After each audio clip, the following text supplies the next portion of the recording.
श्रीरामपूर हा जिल्हा व्हावा या मागणीसाठी कडकडीत बंद पाळण्यात आला आहे। स्वाभिमानी श्रीरामपूर जिल्हा कृती समितीनं आज श्रीरामपूर बंदची हाक दिली होती। बंदला नागरिकांचा व्यापाऱ्यांचा मोठा प्रतिसाद मिळतोय। तर 15 दिवसांमध्ये श्रीरामपूर जिल्हा झाला नाही तर आंदोलनाचा इशारा या ठिकाणी झाला आहे। तर श्रीरामपूर जो एक तालुका आहे त्याला जिल्हा करा अशी मागणी केली जाते आणि त्या मागणीसाठी इथं कडकडीत बंदही पाळण्यात आला आहे आणि त्याला लोकांचा चांगला प्रतिसाद मिळाल्याचं दिसतंय। त्याचबरोबर 15 दिवसांमध्ये जर श्रीरामपूर हा जिल्हा झाला नाही तर आंदोलन करू असा इशारा इथल्या लोकांनी दिलाय।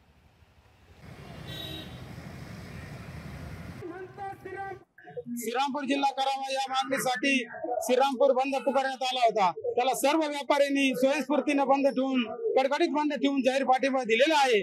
तर मी या ठिकाणी सर्व व्यापाऱ्यांचे धन्यवाद देतो आणि त्याच प्रकारे या ठिकाणी सरकारला इशारा देतो, जर समजा तुम्ही 15 ऑगस्टच्या श्रीरामपूर जिल्हा घोषित केला नाही तर आम्ही याही पेक्षा उग्र स्वरूपाचं आंदोलन छेडून वेळ पडली तर आम्ही या ठिकाणी विधानसभेवर बहिष्कार टाकण्याची भूमिका श्रीरामपूरकरांची आहे।